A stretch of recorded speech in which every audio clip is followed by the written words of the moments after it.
Unissons-nous et célébrons tous ensemble les victoires de notre libération.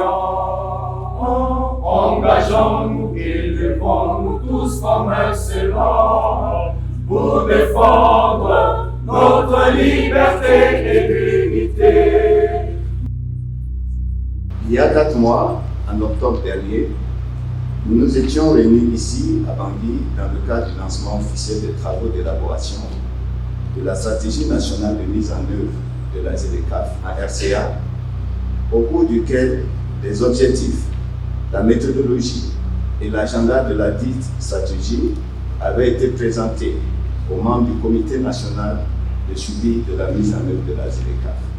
Le présent document de stratégie nationale que nous soumettons à votre examen présentement va porter sur les principes sur lesquels les autorités centrafricaines fonderont leur action politique afin de faciliter une meilleure intégration commerciale du pays aux marchés continentaux et de promouvoir le développement des chaînes de valeur régionales.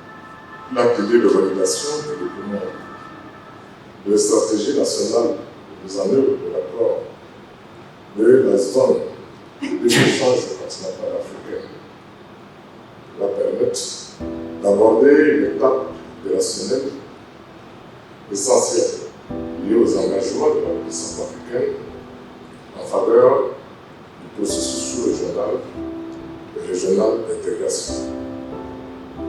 Notre attachement constant à la réussite de ce processus, la portée structurante de ce document tient essentiellement à ce qu'il devra permettre à notre pays de renforcer ses capacités commerciales et entrepreneuriales par la création des chaînes de valeur.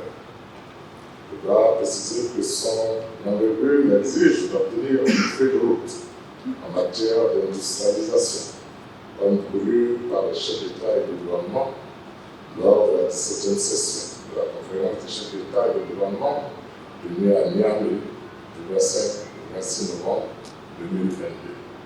Vive la coopération internationale, je vous remercie.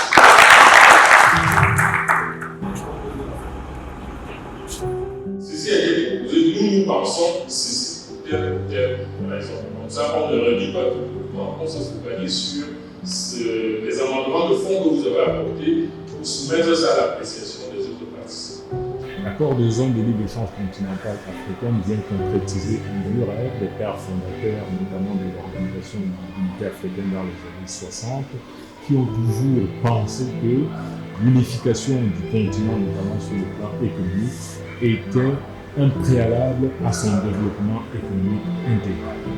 C'est donc pour cette raison que la RCA, ayant été parmi les pays qui ont signé cet accord, est aussi bien placée pour exploiter les opportunités qu'offre cet accord, en termes notamment de déboucher sur les autres marchés du continent.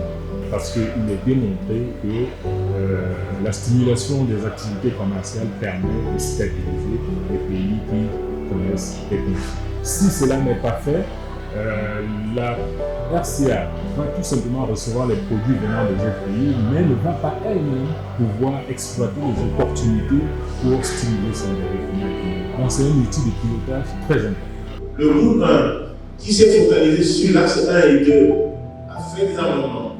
Donc pour la République centrafricaine aujourd'hui, se diversifier dans cette position géostratégique qu'elle est unique à détenir par le fait qu'elle est au cœur du continent, eh bien, la République centrafricaine a tout à gagner aujourd'hui à mettre en avant des réformes très profondes pour améliorer l'attractivité du pays et de faire en sorte que cette terre d'opportunité soit vraiment une destination d'investissement de premier plan. Alors j'ai beaucoup apprécié cet atelier de validation parce que j'ai vu qu'il y avait une véritable synergie. Le secteur privé, le secteur public étaient représentés, c'était multisectoriel. Moi qui viens du secteur privé, j'étais vraiment très ravie de voir que nous soyons associés à cette démarche. Nous avons traité tous les points ensemble. Donc c'est déjà un premier pas. Ça fait déjà un moment que la SLEMCAF existe.